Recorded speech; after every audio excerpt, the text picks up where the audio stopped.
નમસ્કાર દર્શક મિત્રો, આપ જોઈ રહ્યા છો પાટવી ગુજરાતી ન્યૂઝ. આણંદની વેટરીનરી કોલેજ ખાતે ડેન્ગ્યુ વિરોધી માસ અંતર્ગત જનજાગૃતિ કાર્યશાળા યોજાઈ.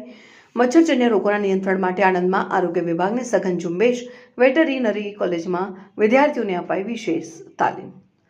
આણંદ જિલ્લામાં ડેન્ગ્યુ વિરોધી જુલાઈ માસની ઉજવણીના ભાગરૂપે વેટરીનરી કોલેજ આણંદ ખાતે વાહકજન્ય રોગો અંગેની એક વિશેષ જાગૃતિ કાર્યશાળાનું આયોજન મુખ્ય જિલ્લા અધિકારી ડોક્ટર પિયુષ પટેલના માર્ગદર્શન હેઠળ જિલ્લા મલેરિયા અધિકારી ડોક્ટર રાજેશ પટેલ દ્વારા કરવામાં આવ્યું હતું.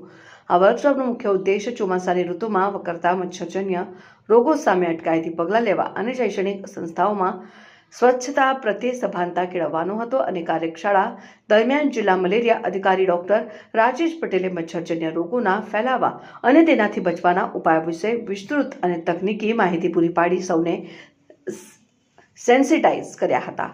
આ ઉપરાંત એનએસએસના વિદ્યાર્થીઓને વિશેષ તાલીમ આપવામાં આવી હતી, જેથી તેઓ અઠવાડિયામાં એક દિવસ કોલેજ કેમ્પસ અને હોસ્ટેલના ધાબા પર પૂરાનાશક કામગીરીમાં સક્રિય સહયોગ આપી શકે. આ તાલીમ દ્વારા વિદ્યાર્થીઓને પોતાના રહેણાંક અને અભ્યાસના સ્થળને મચ્છરમુક્ત રાખવા માટેની જવાબદારી સોંપવામાં આવી હતી.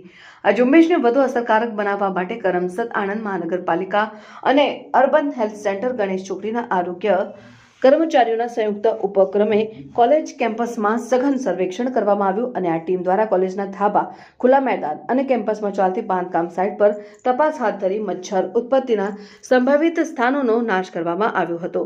મચ્છરોના ઉપદ્રવને રોકવા માટે જરૂરી દવાઓનો છંટકાવ અને ફોગિંગની કામગીરી પણ કરવામાં આવી. પાટવી ગુજરાતી ન્યૂઝ, રાજ સુભાઈ.